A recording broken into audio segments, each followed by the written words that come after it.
You are most welcome at this platform of Saran Guru digital classes. मैं ओम प्रकाश गिरी आपके सामने फिर से उपस्थित हूँ। तो बायोलॉजी में हम लोग बात कर रहे थे पुष्टि पादपों में लैंगिक प्रजनन, sexual reproduction in flowering plants. तो सेक्सुअल रिप्रोडक्शन के रेफरेंस में हमने बात की कि सेक्सुअल रिप्रोडक्शन क्या है, कैसे होता है, इसके क्या एडवांटेजेस हैं, और कलेक्टिवली हम लोगों ने प्रीवियस वीडियो में बात किया कि सेक्सुअल रिप्रोडक्शन का, लैंगिक प्रजनन का सबसे महत्वपूर्ण, सबसे इम्पॉर्टेंट इवेंट क्या है, तो वो प्रक्रिया है निषेचन की। याद होगी आपको कि हमने बात किया था कि निषेचन की प्रक्रिया लैंगिक प्रजनन का एक सबसे महत्वपूर्ण भाग है। इस निषेचन के पहले और बाद में, पूर्व और पश्चात, पश्च दोनों इवेंट्स, घटनाक्रम उतने ही महत्वपूर्ण हैं जितना कि निषेचन है। इसमें कोई शक नहीं कि निषेचन की प्रक्रिया सबसे महत्वपूर्ण है, लेकिन इसके पहले होने वाली घटनाएं जिसमें कि युग्मक तैयार होते हैं, युग्मक तैयार होते हैं, नर और मादा,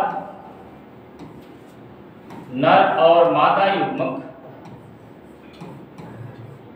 तैयार होते हैं, मैच्योर होते हैं, परिपक्व होते हैं, और ये नर और मादा युग्मक जब मिलते हैं, जब इनका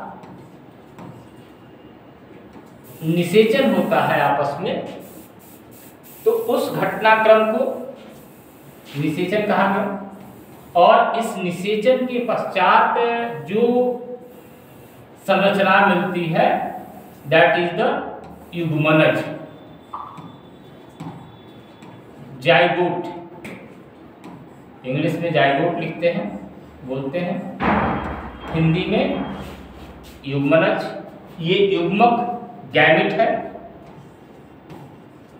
ये टर्मिनोलॉजी हमको याद होनी चाहिए, हिंदी और इंग्लिश, क्योंकि ज़्यादा सुविधाजनक हमारे लिए इंग्लिश की टर्मिनोलॉजी होती है, शब्दावलियाँ हमारे हायर स्टडीज के लिए। तो युग्मनज बन गया। युग्मनज बनने की प्रक्रिया में निषेचन हो गया। प्लांट के केस में, पौधों के बारे में हम लोगों ने कल देखा प्रीवियस चैप्टर में कि ये युग्मनज तो बनता ही बनता है।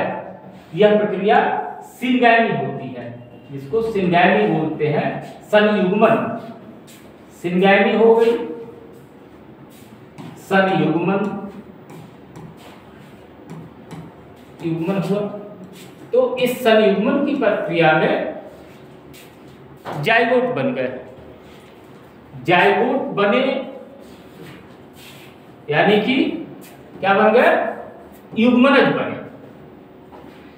इसके साथ साथ यहाँ एक और स्पेशल इवेंट हुआ जिसमें कि इंडोएस्पर्म बने, जिसको कि हम ट्रिपल फ्यूजन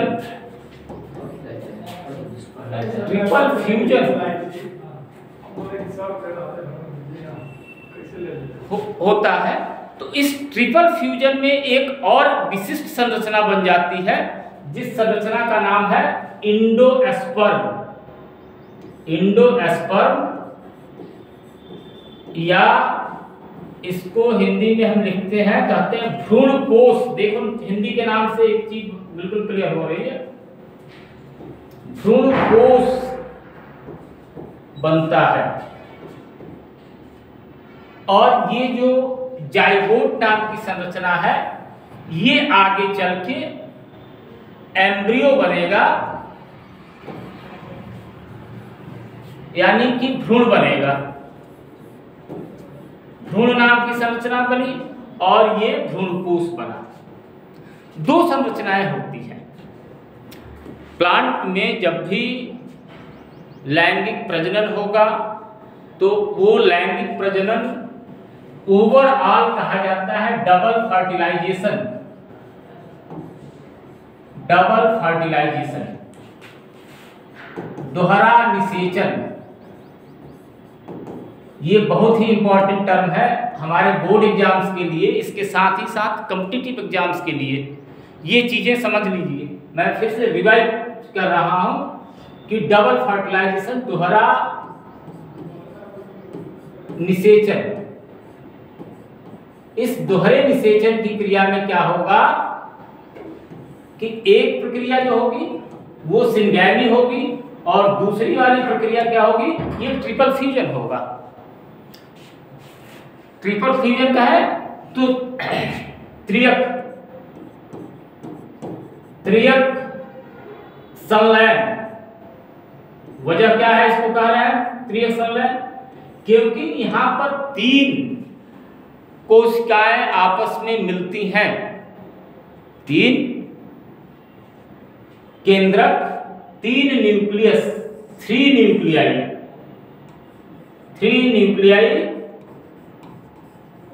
फ्यूज होती है, केंद्रिकाएं फ्यूज होती हैं और इन 3 केंद्रिकाओं के मिलने से 3N संरचना बनती है, जिसको बोलते हैं त्रिगुणित।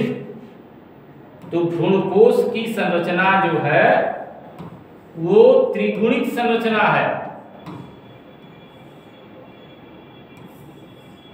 अब ये 2 संरचनाएं बन गई, तो जो इंडोस्पर्म बनेगा, तो इंडोस्पर्म इनिशियल स्टेज में, प्रारंभिक अवस्था में पेन के नाम से जाना जाता है, प्राइमरी इंडोस्पर्म न्यूक्लियस पेन होगा। और पेन के केस में, चलिए पेन के केस में हम किसकी बात कर रहे हैं, तो हम इंडोस्पर्म या भ्रूणकोश की बात कर रहे हैं। इंडोस्पर्म है दैट इज द भ्रूणकोश, एक नाम इसके हिंदी नाम में क्लियर हो रहा है कि ये संरचना क्या है। ये संरचना भ्रूणकोश कहा जा रहा है। इसका मतलब क्या है कि ये भ्रूण का पोषण करता है। इंडोस्पर्म भ्रूण का पोषण करता है, इसी से हिंदी का नाम में इसको भ्रूणकोश कहा गया है।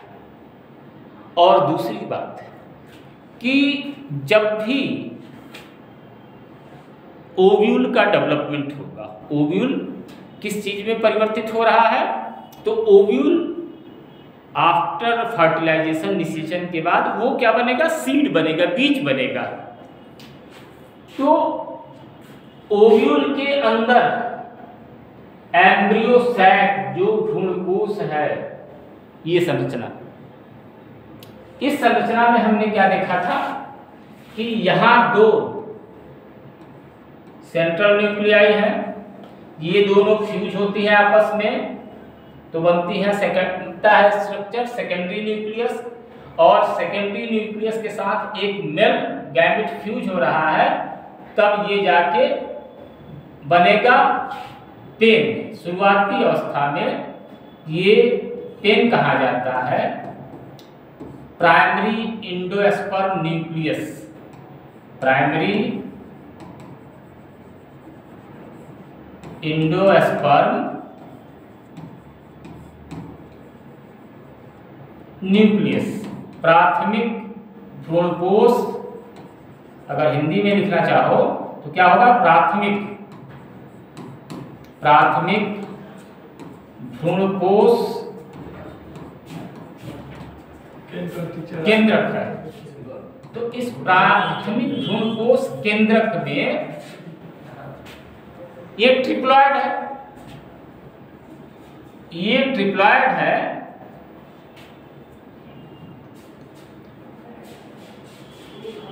ये ट्रिप्लॉइड है। तो अब इस ट्रिप्लॉइड में पहले डिवीजन होगा, 3N है, और इस 3N में जब डिवीजन होगा तब ये बन जाएगा PEC, primary endosperm cell. Primary वही है, इंडोस्पर्म भी वही है, N की जगह पर C हो गया, सेल, कोशिका बन जाएगा। अब ये प्राइमरी इंडोस्पर्म कोशिकाएं फिर विभाजित होंगी, इनको आगे चल के और डिवीजन होना है, और इनके डिवीजन का, इनके विभाजन का जो क्रम है, प्रक्रिया है, वो अलग अलग हो जाती है। ये इंडोस्पर्म के विभाजन की जो प्रक्रियाएं हैं, जो टाइप्स ऑफ डिवीजन है, तो ये अलग अलग प्रकार के होते हैं। विभाजन के प्रकार, किसके विभाजन के प्रकार? तो इंडोस्पर्म के विभाजन के प्रकार, इंडोस्पर्म के विभाजन के प्रकार। तो ये 3 प्रकार के होते हैं, 3 टाइप्स होते हैं।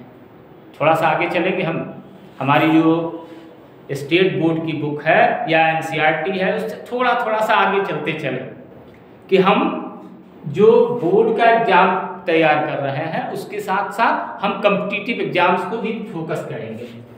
तो ये टाइप ऑफ डिवीजन 3 तरह का हो जाता है। एक होता है न्यूक्लियर, दूसरा होता है सेलुलर, और तीसरा जो प्रकार होता है उसको बोलते हैं हैलोबियल। हैलोबियल। अब इन्हीं तीनों नाम पर इंडोस्पर्म भी 3 तरह के हो जाते हैं। क्लियर हो रहा? जो पैटर्न होगा इस पेन के डिवीजन का, टेस्ट के डिवीजन का, तो उसी के अकॉर्डिंग, उसी के अनुसार ये नाम बदल जाते हैं। और वो नाम क्या होता है? वो न्यूक्लियर इंडोस्पर्म नाम ही हो जाएगा, nuclear endosperm, cellular endosperm,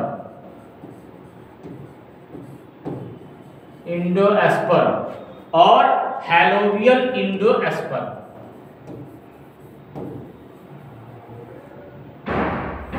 Hindi में भी आप लिखोगे तो हैलोबियल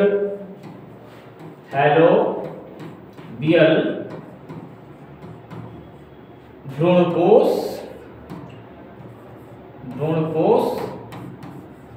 होगा, ये सेलुलर होगा, या इसको ज्यादा से ज्यादा आप हिंदी में ट्रांसलेट करेंगे तो कोशिकीय भ्रूणकोश कहा जाएगा, सेलुलर या कोशिकीय भ्रूणकोश।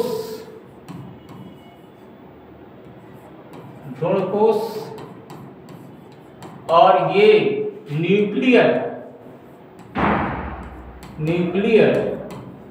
या क्या कह सकते हैं, केंद्रिक भ्रूणकोश। देखो कोश पॉप हमने काट दिया, उसको मिटाऊंगा भी नहीं। भ्रूणकोश तो न्यूक्लियर या केंद्रिक भ्रूणकोश, सेलुलर या कोशिकीय भ्रूणकोश, थर्ड है हैलोबियल भ्रूणकोश। अब इन तीनों में अंतर क्या है? होता क्या है कि जब न्यूक्लियर इंडोस्पर्म बनेगा उस कंडीशन में न्यूक्लियर डिवीजन कंटिन्यू होगा, रैपिड होगा, न्यूक्लियर डिवीजन होगा, बट केंद्रक का विभाजन होगा, जितने भी केंद्रक हैं उनका विभाजन होता जाएगा। लेकिन सामान्य तौर पर क्या होती है कोशिका विभाजन की प्रक्रिया, कि जब केंद्रक का विभाजन हो गया उसके बाद कोशिका का भी विभाजन हो, यही होता है ना। पहले न्यूक्लियर मटेरियल माइटोसिस, हम मियोसिस दोनों पढ़े हैं। दोनों के केस में पहले केंद्रक विभाजित होता है, उसके बाद पूरा का पूरा कोशिका विभाजित हो जाती है। लेकिन यहां पर ऐसा नहीं होता। न्यूक्लियर या केंद्रिक भ्रूणकोश में केंद्रक तो विभाजित होते जाएंगे, but that should be not followed by the cellular division। तो बहुत सारी केंद्रिकाएं हो जाएंगी, बहुत सारे न्यूक्लियाई इकट्ठे हो जाएंगे, उनके ऊपर कवर नहीं होगा, सेल का डिवीजन हुआ नहीं, सेल वॉल बनेगा नहीं, तो ये कंडीशन होता है न्यूक्लियर डिवीजन का। एक बहुत ही अच्छा एग्जाम्पल है, इसको सारी बुक्स ने मेंशन किया है कि जो नारियल पानी है that is not the liquid, that is the nuclear endosperm. जो नारियल पानी होता है वो न्यूक्लियर एंडोस्पर्म होता है, वो सिर्फ लिक्विड नहीं होता। और इसी वजह से नारियल पानी को एक बहुत अच्छा न्यूट्रिएंट माना गया है, बट नेचुरल वहाँ न्यूट्रिएंट्स ही इकट्ठे होते हैं। हम बात कर रहे हैं भ्रूणपोष की, इसकी प्रॉपर्टी ही यही है कि ये भ्रूणपोष भोज्य पदार्थ को इकट्ठा करता है। एक बात यहाँ पर और क्लियर कर दूं कि भ्रूणपोष और भ्रूण दोनों का विकास होना है। एम्ब्रियो सैक में दोनों का विकास होना है, भ्रूणपोष और भ्रूण का। लेकिन भ्रूणपोष का विकास पहले शुरू हो जाता है और जब भ्रूणपोष थोड़ा सा विकसित हो जाता है उसके बाद ही भ्रूण का विकास शुरू होता है। वजह क्या है? बिल्कुल क्लियर है, आईने की तरह साफ है, थोड़ा सा दिमाग लगाने की जरूरत है कि भ्रूणपोष का विकास पहले होता है, शुरू हो जाता है, और जब थोड़ा वो विकसित हो जाता है उसके बाद भ्रूण एम्ब्रियो का डेवलपमेंट शुरू होता है। याद आ रहा? हाँ, यही वजह है, क्योंकि भ्रूण के डेवलपमेंट के लिए, एम्ब्रियो के डेवलपमेंट के लिए न्यूट्रिएंट्स चाहिए, भोज्य पदार्थ चाहिए। तो वो काम ये भ्रूणपोष पहले से बनाना शुरू कर देता है, और जब बना देता है तब वो विकसित होगा। तो न्यूक्लियर एंडोस्पर्म हो गया। कौन एग्जाम्पल क्या है? नारियल पानी। उसी नारियल पानी में जो सफेद वाला गिरी है, गोला जिसको कैर्नल बोलते हैं, वो एग्जाम्पल है सेलुलर एंडोस्पर्म का। बिल्कुल क्लियर है कि न्यूक्लियर डिवीजन होगा, और न्यूक्लियर डिवीजन होने के बाद that should B strictly followed by the cellular division. केंद्रक का विभाजन होगा, केंद्रक के विभाजन होने के बाद कोशिका का भी विभाजन होता रहेगा, चलता रहेगा। तो ये नारियल आप याद कर लो, कोकोनट, नारियल में हमको ये दोनों एग्जाम्पल मिल जाते हैं। किसके किसके? तो न्यूक्लियर एंडोस्पर्म के और सेलुलर एंडोस्पर्म के। तो न्यूक्लियर एंडोस्पर्म का एग्जाम्पल क्या होगा? नारियल पानी होगा। और सेलुलर एंडोस्पर्म का एग्जाम्पल क्या होगा? वो होगा उसका कर्नल या सफेद वाला गोला जिसको हम खाते हैं। Third one that is the helobial endosperm. Helobial endosperm को आप ये कह सकते हो कि that is the hybrid type of endosperm. इसको हाइब्रिड मैं क्यों बोल रहा हूं? अब हाइब्रिड डाइजेशन नहीं है ये। हाइब्रिड मतलब मिला जुला, मिक्स्ड। हाइब्रिड को मिक्स्ड टाइप ऑफ एंडोस्पर्म। इसमें न्यूक्लियर एंडोस्पर्म भी होंगे और सेलुलर एंडोस्पर्म भी होंगे, दोनों का मिक्स फॉर्म होगा। और इसका सबसे एग्जाम्पल है हमारे ग्रेन्स, मोनोकॉट के जितने भी प्लांट्स हैं उसमें हैलोबियल का एग्जाम्पल बहुत ज़्यादा मिलता है। ऑलमोस्ट मैक्सिमम ग्रेन्स जो है उनमें हैलोबियल एंडोस्पर्म पाए जाते हैं। तो ये कुल 3 तरह का डिवीजन ऑफ एंडोस्पर्म है। एंडोस्पर्म के विभाजन की ये 3 तरह की प्रक्रियाएं हो गई। फिर से इस बात को हम रिमाइंड कर लेते हैं कि what's the purpose of endosperm in plant. पौधे में इसकी क्या उपयोगिता है, यूज क्या है, क्यों इसको प्लांट ने डेवलप किया, उपयोग इसके क्या है। तो बिल्कुल सीधी सी बात है, हमको हमेशा के लिए याद रखना है कि that endosperm is the reservoir of food material. भोज्य पदार्थों को संग्रहित करने का स्थान बीज में। चूंकि ओव्यूल क्या से बनेगा? सीड बनेगा, बीज बनेगा। ओव्यूल से बीज बनना है, क्या बन रहा है? ओव्यूल है, ओव्यूल बीज बनता है। और हम जान रहे हैं कि बीज से हमको भोज्य पदार्थ प्राप्त होते हैं। भोज्य पदार्थ प्राप्त होते हैं। तो ये भोज्य पदार्थ जो है वो इसी एंडोस्पर्म में स्टोर होते हैं। लेकिन ये जरूरी नहीं है कि सारे सीड्स में एंडोस्पर्म रहे ही। कुछ में एंडोस्पर्म सीड के मैच्योर होते होते, बीज के परिपक्व होते होते खत्म हो जाते हैं। इसको जब हम सीड टॉपिक पढ़ेंगे, बीज पढ़ेंगे, तो एंडोस्पर्मिक और नॉन एंडोस्पर्मिक सीड्स जो बीज के प्रकार हो जाते हैं दो तरह के। तो एक एंडोस्पर्मिक होता है, एंडोस्पर्मिक होता है, और दूसरा होता है नॉन एंडोस्पर्मिक, नॉन एंडोस्पर्मिक। तो ये डिटेलिंग हम करेंगे जब सीड की बात करेंगे। Is it clear?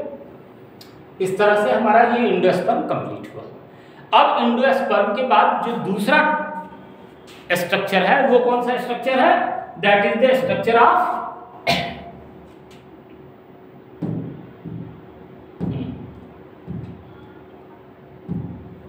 वो स्ट्रक्चर है कौन सा? एम्ब्रियो, भ्रूण, भ्रूण या एम्ब्रियो। ये डायग्राम पहले बना दिया गया था। तो इसमें पेन और पेस की बात हम लोग कर चुके। पश्च निषेचन संरचनाएं और घटनाक्रम, इस घटनाक्रम को समझते हैं। तो इस घटनाक्रम में हमको बात किसकी करनी है? तो डेवलपमेंट ऑफ द एम्ब्रियो की हम बात करेंगे। डेवलपमेंट ऑफ एम्ब्रियो, सिर्फ और सिर्फ एम्ब्रियो की बात करेंगे। एम्ब्रियो या भ्रूण के विकास की बात करेंगे। ठीक, अब इस स्ट्रक्चर को हम देखते हैं, एम्ब्रियो सैक को। एम्ब्रियो सैक की संरचना में हम देखें कि towards the region of micropyle synergid है, और सिनर्जिड के साथ स्ट्रक्चर कौन था? एक न्यूक्लियस था, और अपोजिट साइड में एंटीपोडल सेल्स है। अब यहाँ होता क्या है? आफ्टर फर्टिलाइजेशन, पश्च निषेचन के पर, जब निषेचन हो गया उसके बाद की एक कहानी हम कर रहे हैं। तो जब निषेचन हो गया तो एंडोस्पर्म का डेवलपमेंट हो गया। इस पोर्शन को हम यहाँ से हटा देते हैं थोड़ा सा।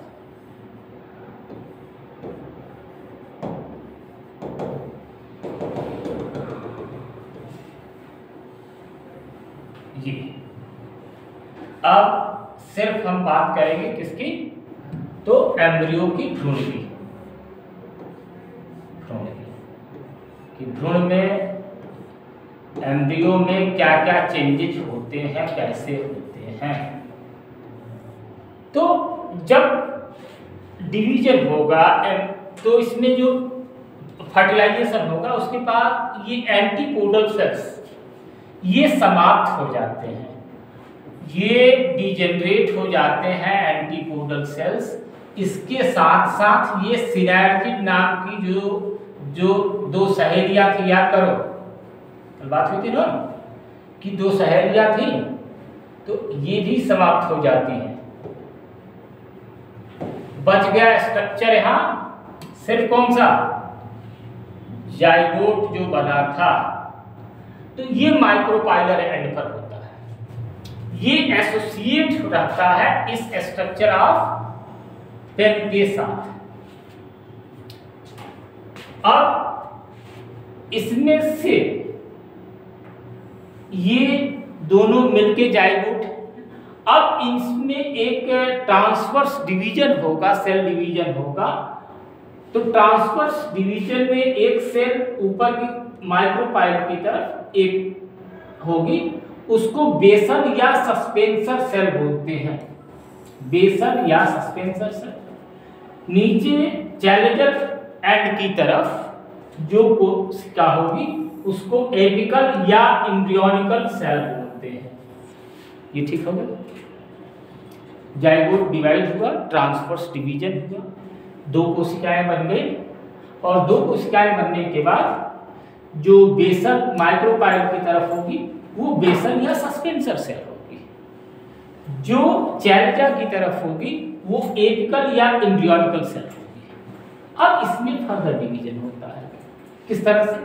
ये जो बेसल या सस्पेंसर सेल्स होती हैं ये अगेन ट्रांसवर्सली डिवाइड करेंगी, ट्रांसवर्स डिवीजन होगा इस तरह से, जबकि एपिकल या एम्ब्रियोनिकल में वर्टिकल डिवीजन होगा, उसके बाद ट्रांसवर्स डिवीजन होगा, विभाजन हो रहा है। ठीक है। इन फ्यूचर आगे बढ़कर ये बेसल सस्पेंसर सेल्स जो बेसल या सस्पेंसर सेल्स जो हैं ये मुख्य रूप से दो पार्ट में डिवाइड हो जाती है। ठीक, तो ये हाउस्टोरियल सेल एक हो गई और दूसरी हो गई कौन सी? हाइपोफाइसिस। हाइपोफाइसिस।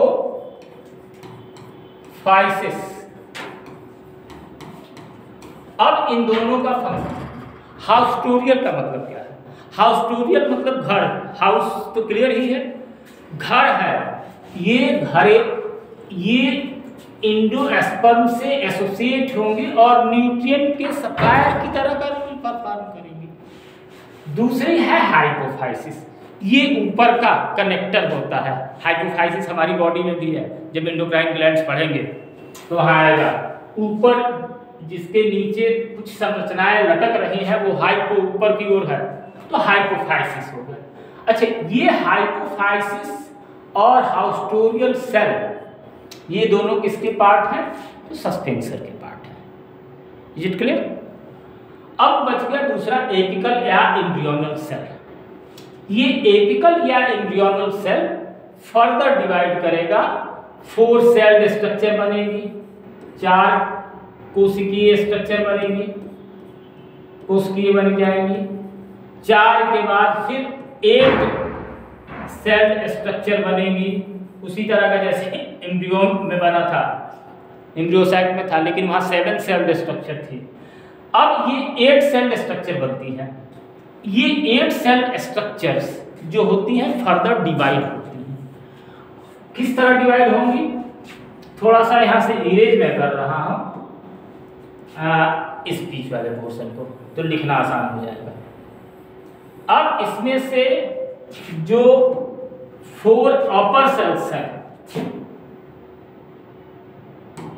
अपर ऊपर वाली जो हाउस्टोरिया के पास है, नहीं हाउस्टोरिया में कह रहा हूं, हाइपोफाइसिस, तो ये हाइपोफाइसिस हो जाती हैं। ये होती है हाइपोफाइसिस सेल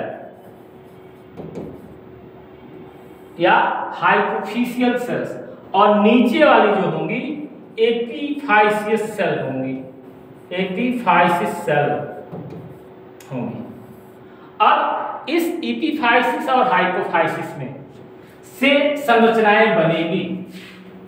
हाइपोफाइसिस में और एपिफाइसिस में दोनों में कुछ संरचनाएं बनेंगी और यही संरचनाएं आगे चल के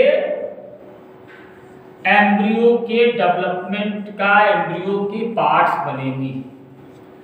तो एपिफाइसिस में स्ट्रक्चर ऑफ प्लूमूल आ जाएगा, सर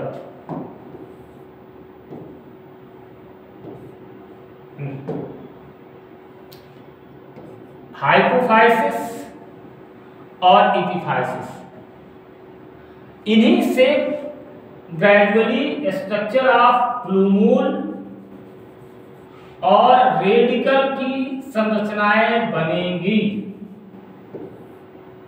यही प्लूमूल और रेडिकल आगे चलकर ग्रेजुअली सूट और रूट, जड़ और प्ररोह तंत्र, जड़ और प्ररोह तंत्र बनाती हैं।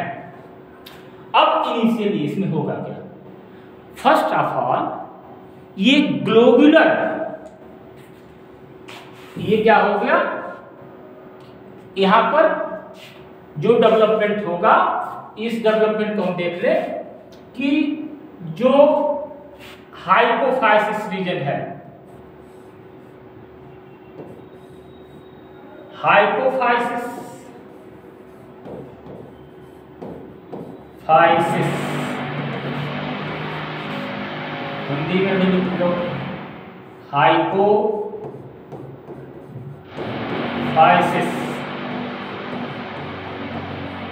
हाइपोफाइसिस जो कहाँ है, ऊपर की ओर ये रीजन।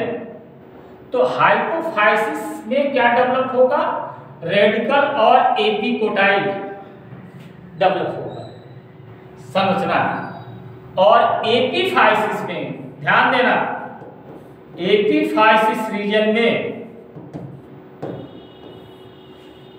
प्लूमूल और हाइपोकोटाइल रीजन डेवलप होंगे और यही रेडिकल रूट बन जाएगा, जड़ बनेगा, प्लूमूल प्ररोह बनेगा, या इसको कह सकते हो जड़ और तना, तने वाला पोर्शन, एरियल पोर्शन, प्ररोह जिसको बोलते हैं, बनेंगे।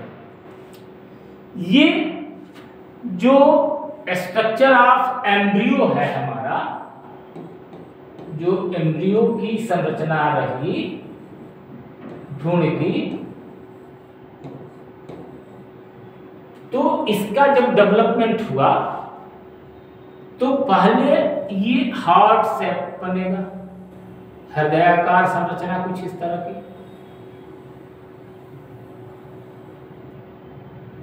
देन ग्लोबुलर बन जाएगा, ग्लोबुलर स्ट्रक्चर बनेगा, और finally that should be turn in the form of torpedo like structure, torpedo की तरह की संरचना बनेगी। और ये संरचना जो एम्ब्रियो की संरचना है, भ्रूण की संरचना है, इनक्लोज्ड रहेगी, सेंट्रलाइज्ड रहेगी किसके, इंडोस्पर्म के अंदर। ये पूरी संरचना किसके अंदर घिरी रहेगी, तो इंडोस्पर्म के अंदर ये घिरी हुई संरचना रहती है। अच्छा, थोड़ा सा यहां हम और देखते हैं क्या है कि ये जो डेवलपमेंट हम बात किए, ये भ्रूण का जो विकास की हम बात किए, ये हम बात किए हैं डाइकॉट के केस में, यानी कि द्विबीजपत्री के कंडीशन में। द्विबीजपत्री प्रकार के जो पौधे हैं उनमें हम ये बात की है।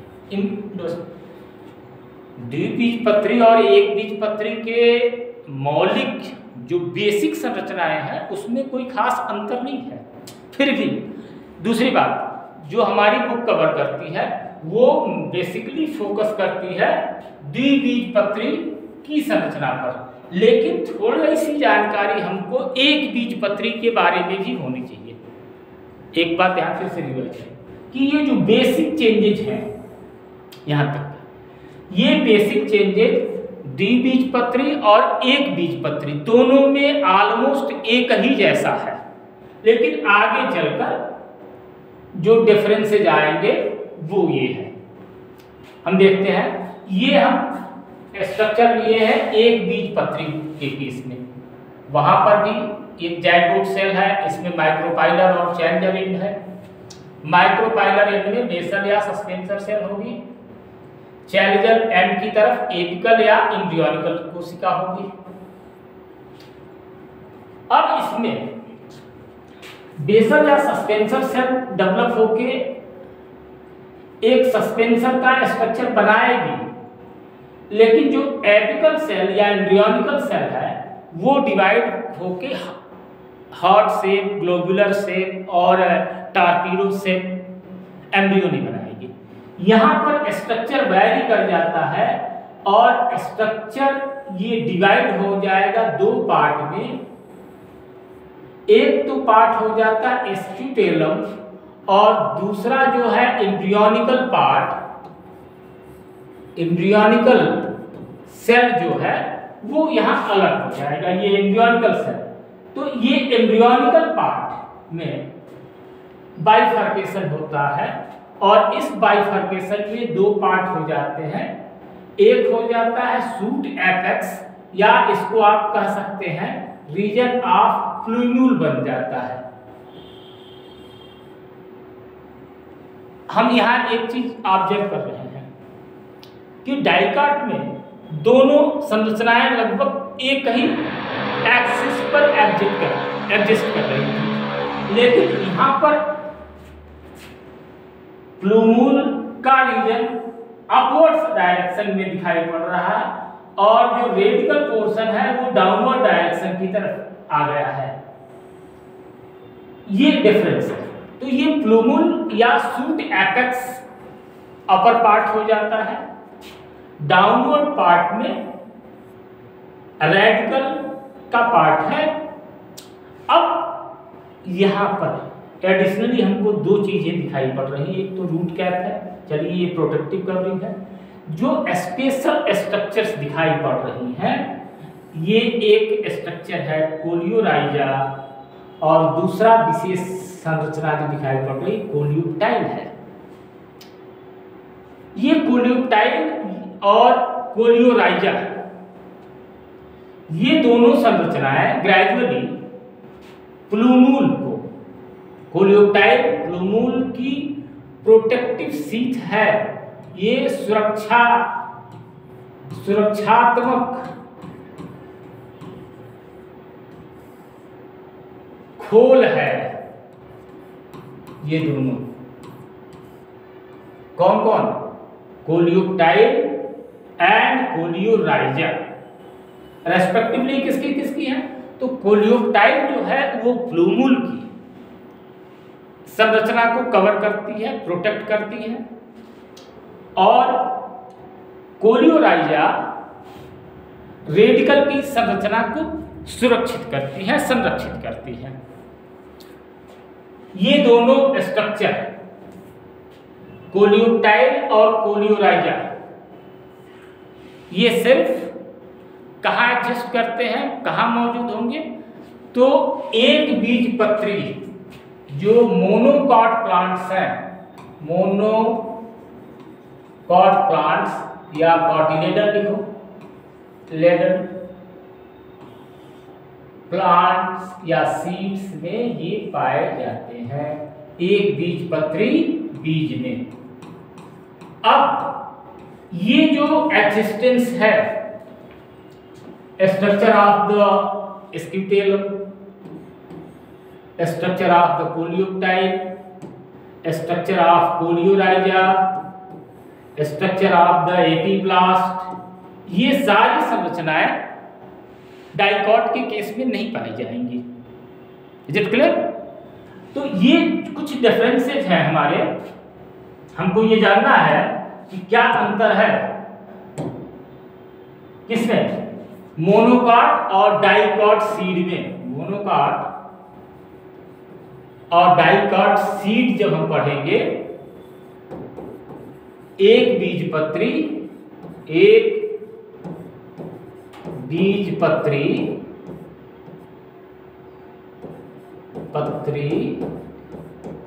और द्विबीजपत्री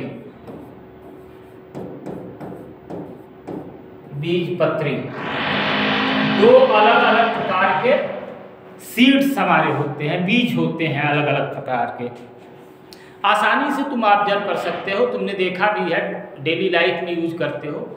मोस्टली जो ग्रेन्स हैं, धान है, गेहूं है, बाजरा है, मक्का है, ये सब के सब एक बीजपत्री हैं, जिनको अगर हम सॉफ्ट करें, पानी में फुलाएं और उसके बाद उसके सीड कोट को हटाने का प्रयास करें, तो सीड कोट को जब हटाएंगे तो अंदर सिर्फ एक सिंगल स्ट्रक्चर मिलेगा।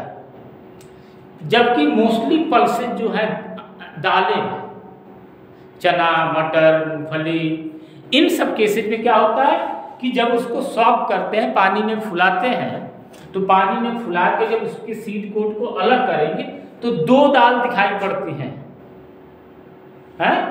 तो दैट्स द द्विबीजपत्री या डाइकोटिलेडनस। ये डिफरेंसेस हैं। अब ये कॉटिलेडन्स कहाँ से आए?